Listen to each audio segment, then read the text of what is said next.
भारत की विदेशी मुद्रा भंडार यानी कि फॉरेन रिजर्व में एक बार फिर धमाका हुआ है। महज एक हफ्ते के भीतर भारत के खजाने में करीब $1 बिलियन यानी कि $963 मिलियन की बढ़ोतरी दर्ज कर दी गई है। This is a very interesting scenario to be honest.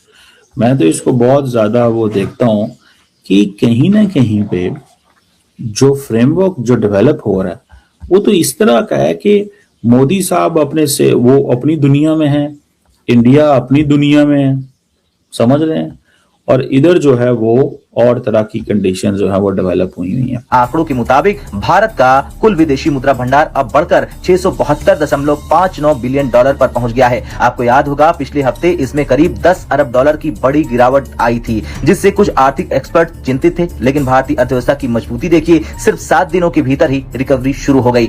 वहाँ पे उन्होंने ना लोगों में अपना ना एक यकीन बना लिया, एतमाद बना लिया, लोग उन पे भरोसा करते हैं। बाहर यूएस या चाइना वगैरह के जो भी टेक्नोलॉजीज़ हैं उन पे कम और इंडिया पे ज़्यादा वो रिलाई करते हैं। इस वजह से उनकी इकोनॉमी जो है वो बेस्ट हो रही है, बेटर हो रही है। बेचा है गोल्ड तो उसकी जरूरत सबसे पहले तो क्यों पड़ रही है, और ये भी बात समझ में आने वाली है कि क्या रूपी के ऊपर जो प्रेशर है वो बढ़ रहा है। और एक बात और ये है कि जब दुनिया के जो सेंट्रल बैंक है वो गोल्ड एक्यूमुलेट कर रहे हैं, तो भारत की स्ट्रेटेजी आखिर क्या है? क्या इनमें से जो मैंने पॉइंट्स बताए ये है या कुछ और आप समझ पा रहे हैं क्या? बुराई तो है नहीं, गवर्नमेंट जो ठीक समझे वो करे। गवर्नमेंट के पास ज्यादा इनपुट्स होते हैं कि पाकिस्तान में क्या सिचुएशन है और क्या नहीं है। नहीं यार, बातचीत तो होनी चाहिए सर। अगर पड़ोसी है तो बैकडोर डिप्लोमेसी है। जिस तरीके से भी बातचीत हो रही है दूसरी किसी कंट्री में जाके, अगर ईरान और अमेरिका बात कर सकते हैं तो फिर हम क्यों नहीं कर सकते। नमस्ते दोस्तों, स्वागत है आपका हमारे चैनल पर। दोस्तों, क्या आपने कभी सोचा है कि एक तरफ जहां दुनिया भर की इकोनॉमीज इन्फ्लेशन और करेंसी क्रैश से परेशान है, वहीं हमारा प्यारा भारत एक के बाद एक आर्थिक झंडे गाड़ रहा है। आज की इस वीडियो में हम एक ऐसी ही खबर का एनालिसिस करेंगे जिसने ग्लोबल मार्केट और बड़े बड़े इकोनॉमिक एक्सपर्ट्स को हैरान करके रख दिया है। पिछले ही हफ्ते न्यूज़ आई थी कि भारत के फॉरेन एक्सचेंज रिजर्व्स में $10 बिलियन की भारी गिरावट आई है। कुछ लोग घबरा गए थे, लेकिन आरबीआई के नए आंकड़ों ने सबकी बोलती बंद कर दी है। महज एक हफ्ते के अंदर भारत का खजाना लगभग $1 बिलियन से बढ़कर लगभग $672.59 बिलियन पर पहुंच गया है। लेकिन दोस्तों, असली ट्विस्ट इस बढ़ोतरी में नहीं है। असली ट्विस्ट ये है कि इस बार हमारा खजाना US डॉलर की वजह से नहीं, बल्कि किसी और ताकत की वजह से बढ़ा है। ये वीडियो किसी आम फाइनेंशियल न्यूज़ की तरह नहीं है। हम आज समझेंगे कि कैसे ये फिगर्स सीधे तौर पर आपके घर के बजट और देश की आर्थिक सुरक्षा से जुड़े हैं, और क्यों पाकिस्तान या श्रीलंका जैसे हालात भारत में कभी भी पैदा नहीं हो सकते। तो वीडियो को बिना स्किप किए अंत तक जरूर देखिएगा, क्योंकि आज की इन्फॉर्मेशन आपको एक अलग ही पर्सपेक्टिव देगी। अगर सबसे बड़ा हिस्सा ही गिर गया तो फिर कुल रिजर्व $1 अरब कैसे बढ़ गया? यहीं पर एंट्री होती है असली हीरो की, भारत का गोल्ड रिजर्व। भारत हमेशा से सोने का प्रेमी रहा है, लेकिन अब वही सोना भारत की अर्थव्यवस्था की ढाल बन गया है। जब अंतर्राष्ट्रीय बाजार में सोने की कीमतें बढ़ती हैं तो आरबीआई के पास रखे सोने की वैल्यू भी बढ़ जाती है। So it's a two way traffic. Diaspora ये समझता है कि इंडिया की प्रोफाइल नरेंद्र मोदी ने ऊपर कर दी, डियास्पोरा ये समझता है, ठीक है। और घर में लोग बैठे हैं वो कहेंगे देखो बाहर मोदी साहब को इतनी ज्यादा अहमियत मिलती। तो दोनों साइड्स जो हैं they have this kind of an सोच उनकी इस तरह की है।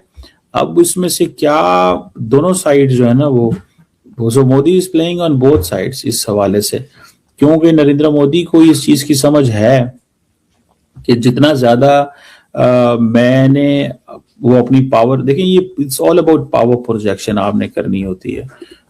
लोगों के सामने, अवाम के सामने ये बताना होता है कि पायन देखें हम तो जो है ना वो किस तरह के काम कर रहे हैं। सबसे बड़ी प्रॉब्लम ये हुई है कि भारत के अंदर जो हमारी फिनांस मिनिस्टर है निर्मला सीतारामन, उन्होंने 2-3 साल पहले संसद में बोला था कि हमें एफपीआई और एफडीआई की जरूरत ही नहीं है, हमारे रिटेल इन्वेस्टर्स जो है हमारे स्टॉक मार्केट को संभाल लेंगे।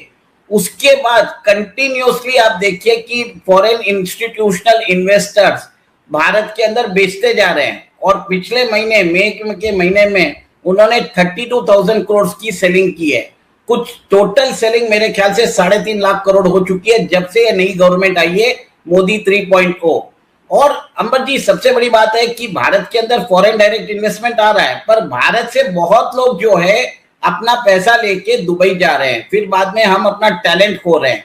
और सरकार फाइनली जगी है और अभी उन्होंने बोला है कि we will address the concern of the markets. सोचिए आप, हमारा जो स्टॉक मार्केट है वो भी बहुत बुरी तरह से लुढ़का है। इन्वेस्टर कॉन्फिडेंस जाता है, जब इन्वेस्टर कॉन्फिडेंस जाता है तब आप देखते हैं कि लोग जो है फॉरेन इंस्टीट्यूशनल इन्वेस्टर जब बेचते हैं तब इकोनॉमी, तब रुपए का वैल्यू भी धीरे धीरे स्लाइड हो रहा है और आपका जो बैलेंस ऑफ पेमेंट है वो खराब होता है, फिस्कल डेफिसिट खराब होता है, प्राइसेस बढ़ते हैं। एक तरह से प्रॉब्लम्स में प्रॉब्लम्स कंटिन्यू हो रही है, कंपाउंडिंग हो रही है। और सरकार जो हमारी फिनेंस मिनिस्ट्री है वो अभी जागी है, अभी बोलती है कि हमें we are ready to address the concerns of the investors. उन्होंने long capital gain, short term capital gains के दाम बढ़ा दिए, मतलब टैक्सेस बढ़ा दिए। शॉर्ट टर्म कैपिटल गेन्स जो पहले उसको बढ़ा के 15% कर दिया है, और नहीं, लॉन्ग टर्म कैपिटल गेन्स को उन्होंने 10 से 12.5 कर दिया है, जबकि शॉर्ट टर्म कैपिटल गेन्स जो 15% था उसको 20% कर दिया है। इसके कारण मार्केट में बहुत बड़ा एक तरह से तबका है जो नाराज हुआ है, एसटीटी बढ़ा है और सब जगह से आप देखिए सरकार टैक्स वसूलने में लगी है। इन्वेस्टर को कोई रियायत नहीं मिल रही है। और सबसे बड़ी बात है कि आपको अभी न्यूज भी आई होगी, ताइवान का जो मार्केट है उसने भारत के मार्केट को बीट कर दिया है। इंडिया का मार्केट 5th जो मार्केट था वर्ल्ड के अंदर मार्केट कैपिटलाइजेशन से, ताइवान ने हमको बीट कर दिया है।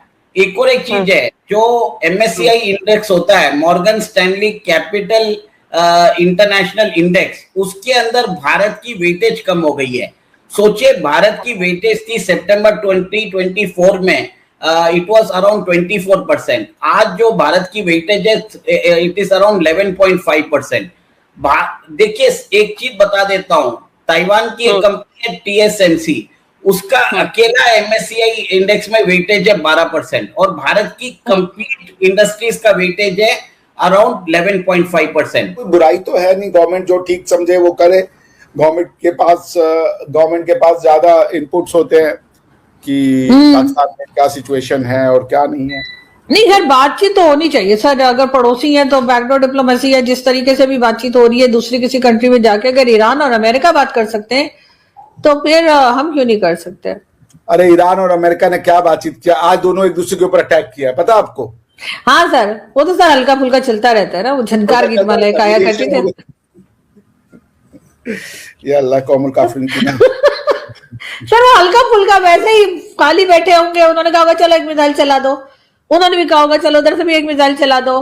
सर वो ऐसे ऐसा आपने देखा, ट्रेन में गए आप कभी? आपको पता है ना, ट्रेन को जब रोका जाता है तो वो आगे काफी आगे जाकर रुकती है, तो उसी जगह नहीं रुक जाती। तो सर ये लड़ाई भी जो है ये एकदम से नहीं रुक जाएगी कि पिच टॉक हो गई, बस सब बंद। आप चल रही हैं अभी भी, वो आज से 3475 साल पहले आती थी वो ट्रेन। सर मैंने ऐसा फिल्मों में देखा है, ट्रेन रुकते रुकते रुकती है। मैं खुद तो इत्तेफाक है, मैं इतना कोई ट्रेन में बैठी नहीं हूँ, लेकिन एक बात है कि वो ट्रेन की तरह ये लड़ाई भी ऐसे ही हो रही है कि कह रहे हैं कि जी पीस टॉक हो गई, अब ये नहीं करेंगे वो नहीं करेंगे, उसके बाद फिर एक दूसरे पर अटैक कर रहे हैं। तो करने दे सर, क्या फर्क पड़ता है?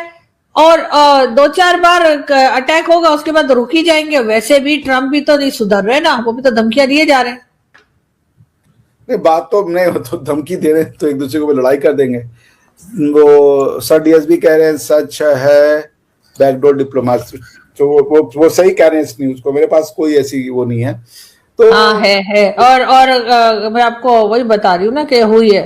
दोस्तों, आज भारत ने साबित कर दिया है कि हमारा इकोनॉमिक वॉर चेस्ट किसी करेंसी जैसे कि US डॉलर पर पूरी तरह निर्भर नहीं है। एक तरफ जहां फॉरेन करेंसी एसेट्स में $3 बिलियन की गिरावट आई, वहीं हमारे अपने गोल्ड रिजर्व ने $4.11 बिलियन का उछाल मारकर सब कुछ बैलेंस कर दिया। सोना हमेशा से भारतीयों का पसंदीदा रहा है और आज यही सोना देश की ढाल बन चुका है। इसके साथ ही जून महीने में फॉरेन इन्वेस्टर्स द्वारा सरकारी बॉन्ड्स में किया गया लगभग 40,000 करोड़ रुपए का निवेश ये दर्शाता है कि पूरी दुनिया को भारत की ग्रोथ स्टोरी पर कितना ज़्यादा भरोसा है। ये खजाना सिर्फ एक नंबर नहीं है, यही वो ताकत है जो ग्लोबल क्राइसिस के वक्त हमारी रुपये की वैल्यू को गिरने से रोकती है और पेट्रोल डीजल के दाम कंट्रोल में रखती है। क्या आपको लगता है कि आने वाले समय में भारत अपने फॉरेक्स रिजर्व्स में 700 बिलियन डॉलर का ऐतिहासिक आंकड़ा छू पाएगा? दोस्तों, पहले भी भारत ने 700 बिलियन डॉलर के फॉरेन एक्सचेंज रिजर्व को क्रॉस किया है, लेकिन ये कम होते रहते हैं। इस वजह से क्या फिर से भारत 700 बिलियन डॉलर के पार जा पाएगा? आपकी जो भी राय है हमें कमेंट सेक्शन में ज़रूर बताइए। अगर वीडियो अच्छी लगी तो चैनल को ज़रूर सब्सक्राइब करें। मिलते हैं अगली वीडियो में, तब तक के लिए धन्यवाद। जय हिंद।